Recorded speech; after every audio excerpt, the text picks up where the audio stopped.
आपको मिठाई बहुत पसंद है, रसगुल्ला। रसगुल्ला आपको खिलाया, 4, 6, 8 रसगुल्ले खाने के बाद उसने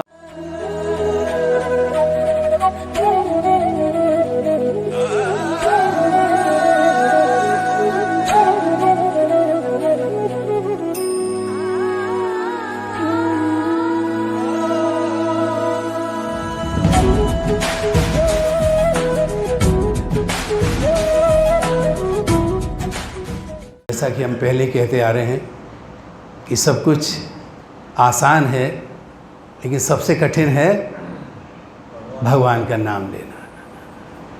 इस संसार में सब कुछ साध्य है, संभव है, हम कर पाते हैं, लेकिन जो सबसे कठिन है वो है हरि नाम का संकीर्तन।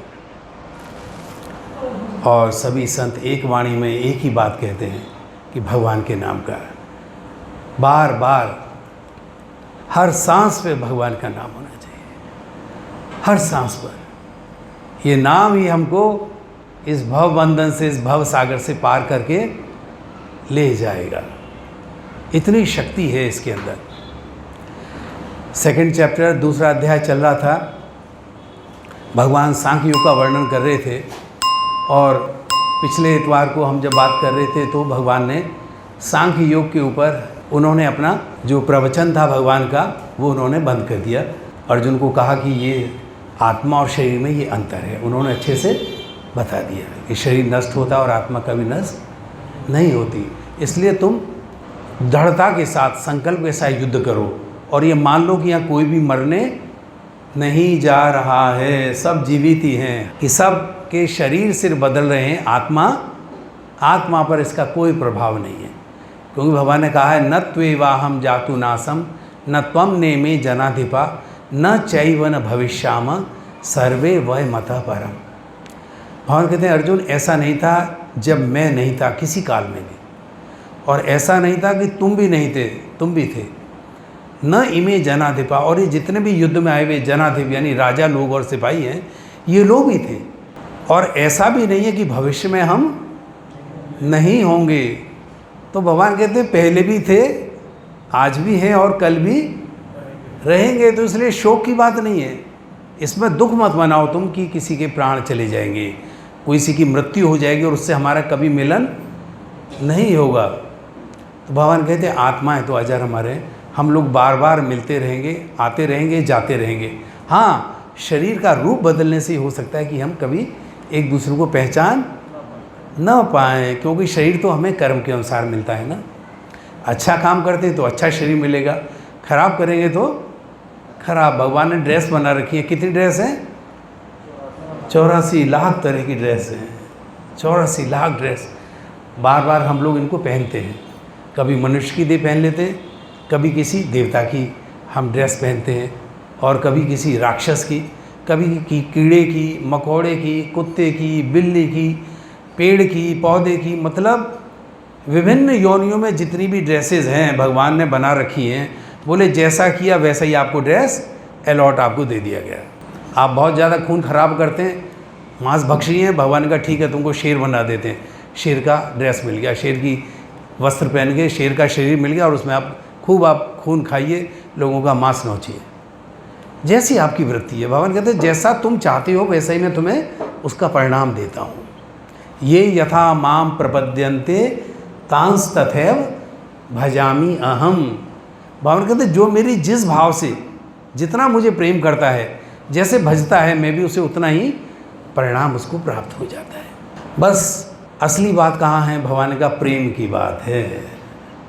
जो जितना प्रेम से मुझे भजता है मैं उसके उतना ही करीब रहता हूँ। जो संसार को जितना प्रेम से भजता है मैं उसको उतना ही ज़्यादा संसार दे देता हूँ। भाई आपको संसार बहुत पसंद है और आपको संसार ले लीजिए।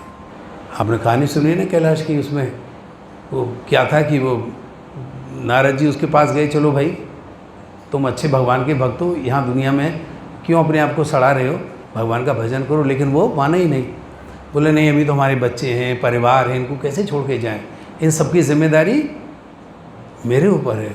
हम सब क्या कहते हैं, सबकी जिम्मेदारी हमारे ऊपर है, हम बच्चों को पाल रहे हैं, परिवार को हम चला रहे हैं, पढ़ा रहे हैं, लिखा रहे हैं।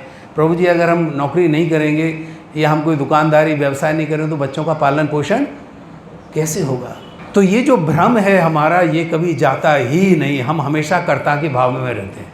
हमको लगता है हम करते हैं, जबकि करने वाला कोई और ही है जो हमारा पालन पोषण कर रहा है। और हम इसी चिंता में मरे जाते हैं, कल क्या होगा, बच्चों का क्या होगा, परिवार का क्या होगा। तो भगवान कहते हैं जब तक संसार के इस भवबंधन में रहोगे, हमेशा चिंताग्रस्त रहोगे। तो इस चिंता को क्या कहते हैं? भगवान ने कहा, इसको कुंठा कहा है, अंग्रेजी में कहते हैं एंग्जाइटी। यानी आदमी हमेशा रात को सोते समय भी वही सपने देखता है, मेरे साथ ऐसा हो गया, मेरे बच्चों की ये दिक्कत हो गई, पैसे की वो कमी हो गई, ये नहीं हुआ, वो नहीं हुआ, वो काम करना था, वो काम रह गया। तो आदमी कुंठाओं से यहाँ घिरा हुआ है, 24 घंटे उसके दिमाग में चलता है। और भगवान कहते हैं तुम यहाँ पर क्यों अपने जीवन को समाप्त कर रहे हो भाई? इसको छोड़ो, मेरा नाम भजो और मेरे धाम में आओ, वैकुंठ लोक में। क्या नाम है उसका नाम? वैकुंठ। वहाँ पर कुंठा, वहाँ कुंठा नहीं है, वहाँ ये चिंता नहीं है कल क्या होगा। वैकुंठ है, इसीलिए उसका नाम वैकुंठ है। चिंता रहित, कोई कुंठा नहीं, कोई कल का डर नहीं, मन में भय नहीं, क्या होगा, मेरा जन्म कहाँ होगा, मेरी मृत्यु कैसे होगी, मैं बूढ़ा तो नहीं हो जाऊँगा, मैं बीमार तो नहीं हो जाऊँगा। इस जगत में क्या है, हम बीमारी से, बुढ़ापे से, इससे भयभीत हैं, जन्म से, मृत्यु से।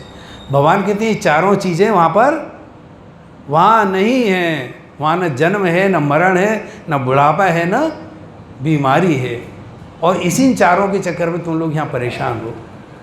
तो इसलिए इसको छोड़ो और मेरे पास आओ। और आने का भगवान ने सबसे सरल मार्ग हमको बता ही रखा है। हरे कृष्णा कृष्ण कृष्णा हरे हरे, हरे राम राम राम हरे हरे। अगर हमसे ये भी ना हो पाए तो हम क्या करें? भगवान कितना करें? गीता में भगवान खुद आके बता रहे हैं, भाई मेरा नाम लो। अगर तुम मेरे बारे में सोचोगे, मेरी पूजा करोगे, मुझे नमस्कार करोगे, मेरी सबसे बात करोगे, तो भगवान कहते हैं प्रतिजाने, भगवान कहते हैं दृढ़तापूर्वक बिल्कुल मेरे पास ही आओगे। मेरे पास आने से आपको कोई रोक नहीं सकता, कोई शक्ति दुनिया की आपको मेरे पास आने से नहीं रोक पाएगी। लेकिन हम बाकी सब काम कर लेते हैं, बस हमसे यही काम नहीं हो पाता। प्रभु जी बहुत व्यस्त हैं, टाइम नहीं है। तो भगवान कहते हैं ठीक है, तुम्हारे पास टाइम नहीं है तो मेरे पास भी तुम्हारे लिए वक्त नहीं होगा। लेकिन भगवान बड़ी कृपालु हैं। कहते हैं संतान कैसी हो, लेकिन पिता जो होते हैं बहुत उदार और कृपालु होते हैं। वो फिर भी हमेशा हमको यही कहते रहते हैं कि मेरी तरफ आओ, मेरे पास आओ बेटा, कहाँ परेशान हो रहे हो। तो कभी कभी कोई भगवान की तरफ आ जाता है। भगवान कहते हैं हज़ारों में कोई एक आदमी है जो मेरी बात, मेरा नाम सुनने के लिए आता है, हज़ारों लाखों में। और यतताम भी सिद्धानाम, ऐसी जो कोशिश करने वाले हैं, ऐसे भी अगर हज़ारों व्यक्ति हो जाएं तो उनमें कोई एक बिरला है, वेत्ति माम तत्वतः, जो मुझे जान पाता है कि कृष्ण कैसे हैं। तो भगवान कहते हैं जब मुझे जान लेते हैं तो जानने के बाद और कुछ जाना शेष रहता ही नहीं है। भगवान कहते हैं तभी तक है दिक्कत जब तक किसी ने मुझको जाना नहीं। जिसने प्रेम से, जो मेरा दीवाना हो गया, उसने मुझे जान लिया और उसे मैं भी जना देता हूँ, क्योंकि उससे मुझसे प्यार है, वो जानना चाहता है।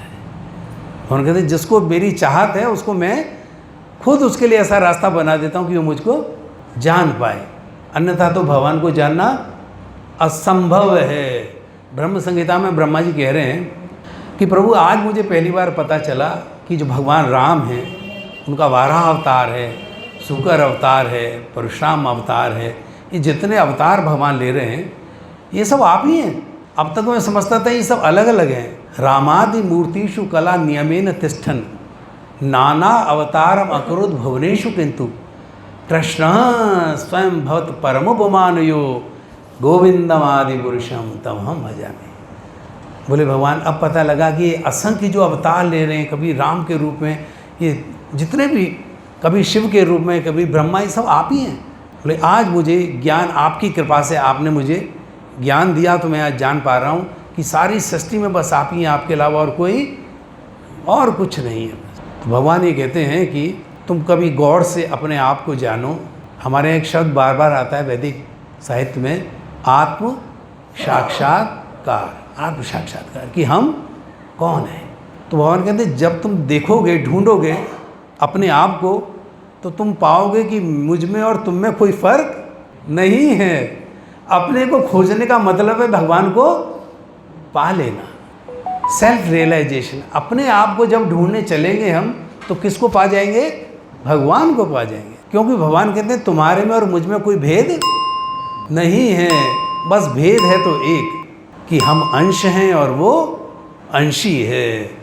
हम उसकी संतान हैं और वो हमारे पिता हैं, बस ये फ़र्क है। वो हमारे से बड़े हैं। जैसे सोने का एक पहाड़ हो और एक छोटा सोने का एक कण हो, तो सोने की क्वालिटी में कोई फ़र्क नहीं है। जो पहाड़ में क्वालिटी है सोने के, वो एक कण में भी है। फ़र्क है तो सिर्फ मात्रा का है। हम बहुत छोटे हैं, हम अणु हैं और भगवान विभु हैं, स्वराट हैं। भगवान, हम सीमित हैं, हमारी शक्तियाँ भगवान की असीमित हैं, शक्तियाँ असीमित हैं, क्योंकि भगवान बड़े हैं। लेकिन हमारे अंदर क्वालिटी सब वही हैं जो भगवान के अंदर हैं। जो सोने के पहाड़ में क्वालिटी है, वही सोने के कण में भी वही गुण है। तो भगवान कहते हैं ये बात जान लो कि जो क्वालिटी, जो गुण मेरे अंदर हैं, जो खासियत, वही तुम्हारे अंदर भी हैं। तो भगवान को क्या कहते हैं? सच्चिदानंद। सत, चित्त और आनंद। भगवान के अंदर तीन चीज़ें हैं। सत है, सत का मतलब एटर्नल। भगवान शाश्वत हैं, हमेशा थे, हैं और रहेंगे। और हम लोग हमेशा थे, हैं और रहेंगे, क्योंकि हम भगवान का अंश है। भगवान कहते हैं इसलिए मैं कह रहा हूँ कि तुम्हारे और मेरे में कोई फ़र्क नहीं है सिवाय मात्रा के। चित्त, चित्त कहते हैं नॉलेज, ज्ञान, बुद्धि को। भगवान कहते हैं जितनी मेरे में बुद्धि है, आपके अंदर भी मैंने बुद्धि दी है। तो हमारे अंदर भी भगवान जैसी भगवान की दी गई बुद्धि है। तीसरा, भगवान, बड़ी इंपॉर्टेंट बात है, वो कहते हैं आनंद। भगवान कैसे हैं? आनंद स्वरूप हैं। और हम क्या हैं? हम भी आनंद स्वरूप हैं। भगवान को आनंद चाहिए, आनंद का स्वरूप ही है भगवान। और हम सबको भी क्या चाहिए? आनंद चाहिए, आनंद चाहिए। ये दिन रात जो हम पैसा कमाने के लिए पागल रहते हैं, किस लिए रहते हैं? आनंद चाहिए। क्या करेंगे पैसे का? बहुत बड़ा मकान बनाएंगे, क्यों? आनंद चाहिए। क्या करोगे पैसा कमा के? घर को विलासिता से भर देंगे, खाने पीने की चीज़ें, इतना कुछ जो किसी के पास ना हो, क्यों? आनंद चाहिए। साइकिल से मुझे अच्छा नहीं लग रहा, क्यों? कार चाहिए। क्या होगा कार से? आनंद आएगा। आज संसार में जो भी स्पर्धा है, वो सब किसके लिए है? आनंद के लिए है। क्योंकि हम स्वयं आनंद के बने हुए हैं, हम उसके अंश हैं। जो उसके अंदर क्वालिटी है वही हमारे अंदर है। इसलिए हम सब भी आनंद ढूंढ रहे हैं। ये दूसरी बात है कि हमें यहाँ पर आनंद मिल नहीं पा रहा। कोई उसे धन में खोज रहा है, कोई उसे शराब मद्यपान में ढूंढ रहा है, कोई उसे प्रतिष्ठा में ढूंढ रहा है। ढूंढ उसे अलग अलग जगह रहे हैं, लेकिन उसको हम, जो असली आनंद है, उसको हम खोज नहीं पा रहे। हमें कैसा आनंद चाहिए? शाश्वत आनंद चाहिए। शाश्वत कैसा होता है? जो कभी समाप्त न हो, ऐसा आनंद चाहिए। लेकिन यहाँ पर जो हमें आनंद मिलता है वो कैसा है? टेम्परेरी है, क्षणिक है। थोड़ी देर में वो आनंद समाप्त हो जाता है। आपने मिठाई ली, पहले भी हम ये बता चुके हैं, आपको मिठाई बहुत पसंद है, रसगुल्ला।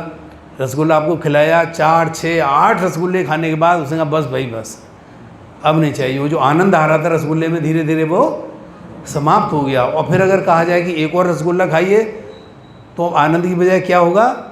अब गुस्सा आना शुरू हो जाएगा कि तुम मुझे मारना चाहते हो।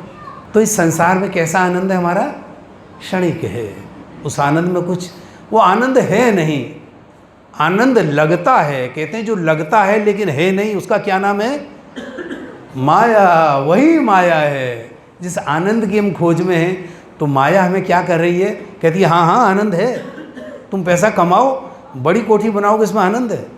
बहुत पैसा कमाओगे, इसमें बहुत आनंद है। बड़े मिनिस्टर बन जाओगे, बड़ा आनंद है। संसार के किसी भी आकर्षण में कोई आनंद नहीं है। भगवान कहते हैं माया। माया का मतलब है जो नहीं है, जिसका अस्तित्व नहीं है, लेकिन लगता है। हम सब ये सोचते हैं कि हमको आनंद मिल जाएगा, लेकिन आनंद मिलता नहीं है। बहुत जरा सा है, क्षीणित है।